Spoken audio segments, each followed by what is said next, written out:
My husband was allergic to dairy, couldn't go near anything with milk in it. Our first year of marriage, I made him a milk pudding by mistake. He lost it, asked me if I was trying to kill him. After that, not a single dairy product ever crossed our threshold again. Then tonight, at his promotion banquet, he took a full glass of milk from his assistant's hand and drank every drop. I wasn't surprised. I turned and said a divorce agreement in front of him. Every friend and relative at the table rounded on me at once. Morton grabbed the glass and flung the milk straight into my face. Lottie noticed I'd been drinking too much and poured me a glass of milk for my stomach, out of kindness. And you lose your mind over that? She's married, Paula. She has a child. You're really going to sit here and act jealous of a married woman? I let out a quiet laugh, turned, poured another glass of milk, and placed it in front of him. Since you love it so much, go on, drink up. Morton's eyes dropped to the glass in my hand. His jaw tightened. Then he slapped it out of my grip, and it shattered across the floor. I drink at those dinners for work, for you, so you can have a better life. You don't give a damn about that. But the second I have one glass of milk to settle my stomach, you're waving divorce papers in front of everyone? Murmurs rippled down the table. Heads shook. Someone near the back muttered loud enough for me to hear. We all know how hard Morton works. He drinks himself into stomach bleeds at business dinners just to provide for Paula, and this is how she repays him? Morton's famous for how good he is to his wife. I heard he specifically hired a married assistant with a kid so Paula wouldn't have anything to worry about. Lottie Galloway stepped forward, eyes glistening with practiced hurt. Paula, I'm married. My baby is a year old. How can you still be jealous of me? I just saw his stomach was bothering him and poured him some milk to help. If that upsets you, I won't do it again. That's all. I raised my hand and wiped the milk from my face.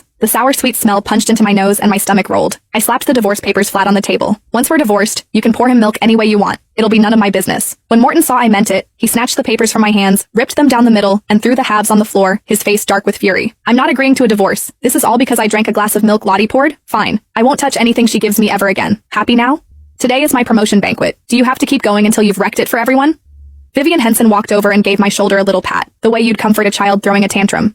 Paula, sweetie, you're a housewife. You need to know when enough is enough. If you actually go through with this, you'll never find another man half as good as my brother. Not if you searched for the rest of your life. My mother-in-law fixed me with a cold glare. You've been married to Morton for 3 years. He won't even let you set foot in the kitchen. Every morning he gets up early to cook your breakfast before work. Every night he comes straight home and makes you 3 dishes and a soup. He won't even let you wash a single pair of his socks. You're his wife, and while he's out there wrecking his health for his career at those dinner tables, you don't bat an eye. But the second his assistant pours him 1 glass of milk, you throw a fit about divorce? Are you even human? Her words landed, and I felt every gaze in the room settle on me like a weight, open, undisguised contempt. I looked down at the milk stains still drying on my clothes, and the backs of my eyes burned. In everyone's mind, landing Morton Henson was the luckiest thing that had ever happened to me. The man every wife wished she'd married. 3 years of marriage and he'd handled nearly every chore, kept me sheltered like a hothouse flower. And the whole time, this so-called perfect husband was making my life a joke. My gaze hardened. I pulled up the divorce appointment on my phone and sent it to Morton. Whether you agree or not, I'm ending this marriage. Tomorrow morning, 10 o'clock, the courthouse. Show up, or I file for divorce through the courts. Morton froze for a beat, then softened his voice and reached for my hand, coaxing me the way you'd calm a child mid-tantrum. Come on, I know you're just jealous. You want me to prove I care. I promise. From now on, I won't drink anything anyone else pours for me. Only yours. Okay? My stomach turned. I pulled my hand free, turned around, poured a glass of milk, and set it down in front of him. Then drink this.